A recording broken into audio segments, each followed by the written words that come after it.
Šių metų birželis galimybių mėnuo.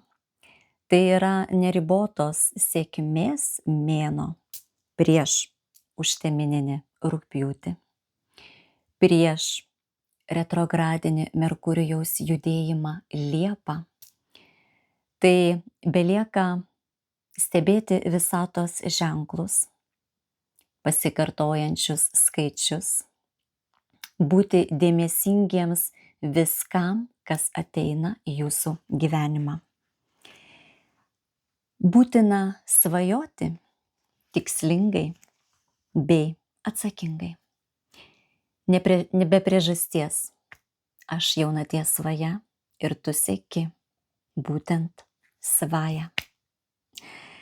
Tai tuo labiau, kad esame ant vasaros saulėgrįžos slenksčio, sakralaus meto, kai viena keis kitą ir mes turime išdrįsti išeiti iš komforto zonos, išdrįsti svajoti ir judėti, veikti tą linkme. Ar tu turi svajonių? Be abejonės. Turiu jų aš, turi ir tu. Ar jos pildosi? Ar nesipildo? Ir jos nesipildo ne dėl to, kad tu nenori, o dažnai dėl to, kad numoji ranka, nes netiki, nes nesukoncentruoji dėmesio į savo svajones. Tu nori, bet gan abstrakčiai. Tiesiog pamiršti, tiesiog praleidi, tiesiog nepastebi. O gyvenimas, visata, kasdiena iš tiesų mums teikia vilties ir stebuklų. Stebuklingiausias metas įprastai būna Saulės grįžimo momentas. Tai kartą metuose, kai prasideda asmeniniai naujieji metai. Ir 12 parų nuo to momento mes turime savotiškai 12 jaunačių. Savo svajoms, savo svajų manifestacijai ir realizacijai. Kasmet stebuklingas periodas būna ir kai asmeninė Saulė keliauja 11 astrologiniu asmeniniu būstu. Tai irgi svajonių realizacijos metas. Ir kas mėnesį mūsų svajones apibrėžia, nurodo Mėnulio jaunatis ženkle bei būste. Ir tas svajas manifestuoja pilnatis. Taigi, kaip tik dabar, dar šią savaitę, birželio 15 dieną, įvyko Mėnulio jaunatis Dvynių ženkle. Ir ji ypatinga, reikšminga vien todėl, kad tai yra ties vasaros saulėgrįžos periodu. Todėl išties nereikia numoti ranka ir aš jau praėjusiame įraše dalinausi, kad reikia pasižiūrėti, bet kokioje nemokamoje astrologinėje programoje ar tiesiog puslapyje, bet kokį susiraskite, įprastai ir gali būti tiesiog populiarus astro.com. Reikia suvesti savo gimimo duomenis ir pasižiūrėti, kuriame būste vyksta jūsų asmeninė jaunatis. Kaip žinia,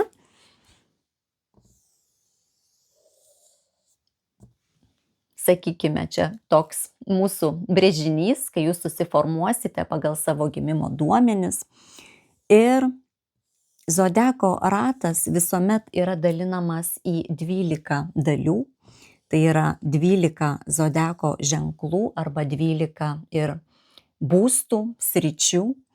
Taip, kiek mes čia turim jau? Dar reikėtų, ar ne?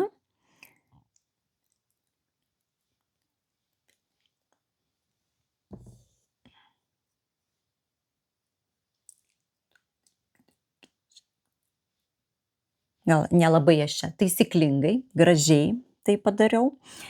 Žiūrėsim, gal dar ir pridėsiu, jeigu trūks, bet svarbiausia jums susirasti ir būstą ar savo ženklą, jeigu net žinote gimimo laiko. Tai jeigu jaunatis vyksta pirmame būste, taip, pastebėsite ten, kad pirmas būstas arba atitiks iš tiesų dvynių ženklą, jums reikia rasti ten dvynių ženklo 25 laipsnį ir sužinosite, kur vyksta jaunatis.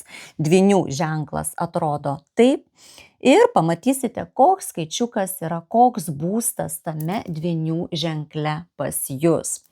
Na ir informaciją tiesiog labai trumpai paminėsiu, kokiame būste, į ką reikia orientuotis, jei jaunatis vyksta tam tikrame būste, taip, pirmame šiuo atveju, arba jūsų zodiako ženklas tiesiog yra dvynių.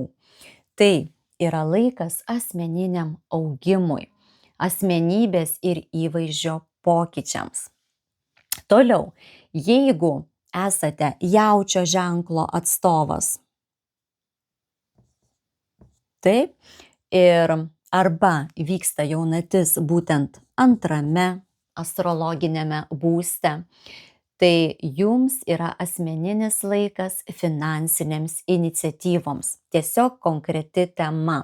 Plačiau išgirsite prisijungę į Jaunaties svaja Telegram kanalą ir ten aš garso įrašais pateikiau išsamiau, ką reikia planuoti, ką reikia daryti toje atitinkamoje srityje. Toliau. Jeigu vyksta jaunatis trečiame būste arba esate avino ženklo atstovas, tai jums yra laikas atnaujinti socialinius ryšius, palankiausias laikas megzti naujas pažintis, užsiimti mokymais, kursais ir panašiais dalykais. Toliau, jeigu ketvirtas būstas aktyvinamas ir esate žuvų ženklo atstovas galbūt, tai jums aktualiausia yra rūpintis namais bei šeima. Iškeliamos šitos temos, pagalvokite, ką galite manifestuoti, paplanuoti būtent 2 savaičių periodui. Toliau, jeigu jaunatis vyksta 5 būste o galbūt esate vandenio ženklo atstovas, tai yra laikas kūrybai, džiaugsmui, pramogoms, meiliai, vaikams, savirealizacijai. Pamastykite šią temą. 6 būstas. Arba jeigu esate ožiaragio ženklo atstovas, tai sveikata, buitis, rutina, iš tiesų laikas pasirūpinti, metas pasirūpinti apie savo sveikatą. Atlikti tam galbūt tikrus tyrimus, nusiteikti, kad gali būti daugiau buitinių rūpesčių. Ne, laukite tęsinio kitiems būstams ir kitiems zodiako ženklams.